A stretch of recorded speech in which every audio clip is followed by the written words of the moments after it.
Salam sejahtera dan salam hormat untuk Ibu dosen pengasuh mata kuliah Botani Umum. Saya Agustiano Rivaldo Feliance dengan NIM 21040600132 dari kelas Agroteknologi 1. Video ini saya buat sebagai video tugas praktikum 1 mata kuliah Botani Umum. Dalam video kali ini saya akan membahas tentang 5 poin penting, yaitu yang pertama mengenai daun lengkap dan daun tidak lengkap, yang kedua jenis-jenis tepi daun, yang ketiga batang tumbuh jelas dan tidak jelas, yang keempat bentuk-bentuk batang, dan yang kelima areal tumbuh batang. Poin yang pertama kita akan melihat tumbuhan berdaun lengkap dan tidak lengkap.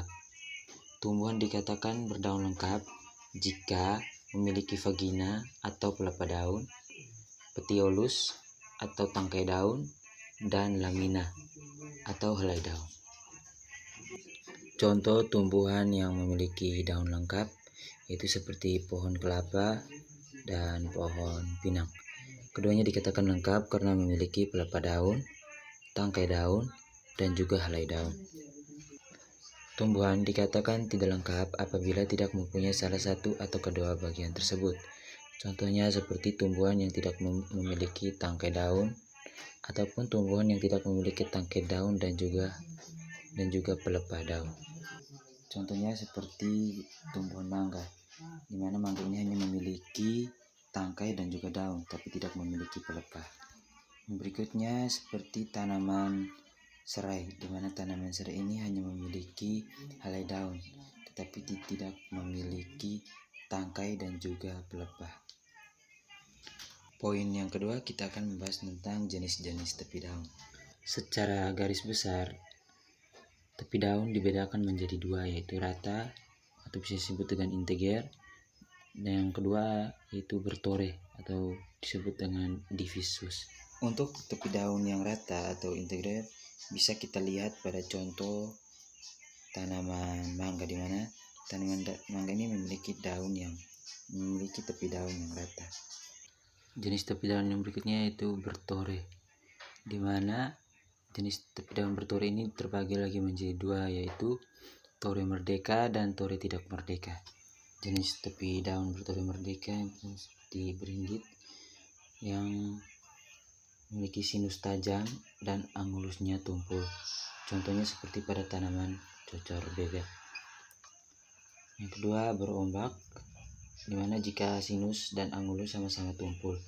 Contohnya pada daun air mata pengantin. Yang itu tanaman yang bertore merdeka, contohnya seperti berlekuk menyirip, jika tepi berlekuk mengikuti susunan tulang daun yang menyirip.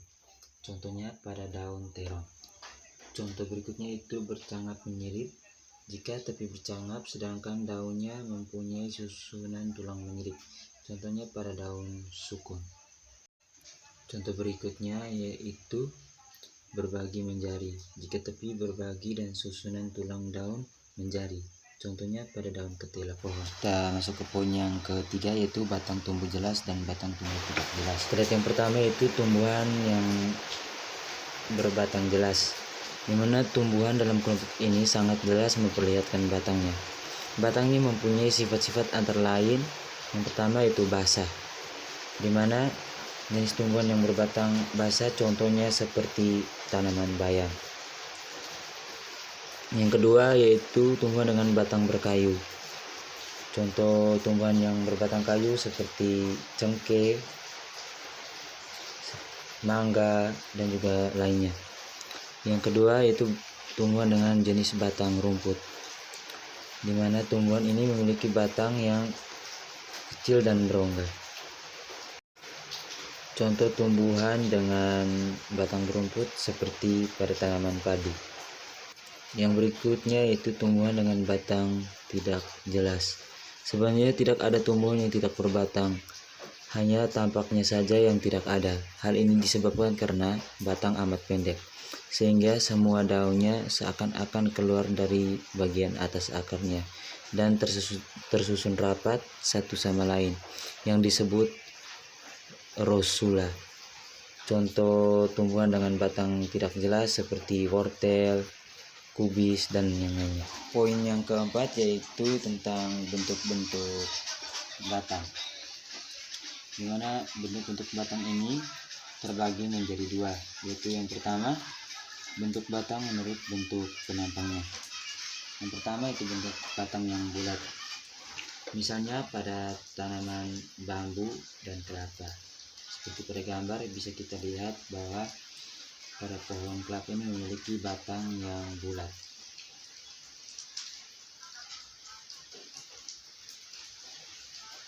Yang berikutnya yaitu memiliki batang bangun segi empat, misalnya pada tanaman markisa. Bisa kita lihat pada gambar bentuk batang pada tanaman markisa ini berbentuk seperti segi empat. Yang berikutnya itu bentuk pipi, dimana bentuk pipi biasanya melebar menyerupai daun dan mengambil alih fungsi daun. Contohnya seperti pada tanaman kaktus, bisa kita lihat pada gambar dimana tanaman kaktus ini memiliki batang yang tipis seperti daun.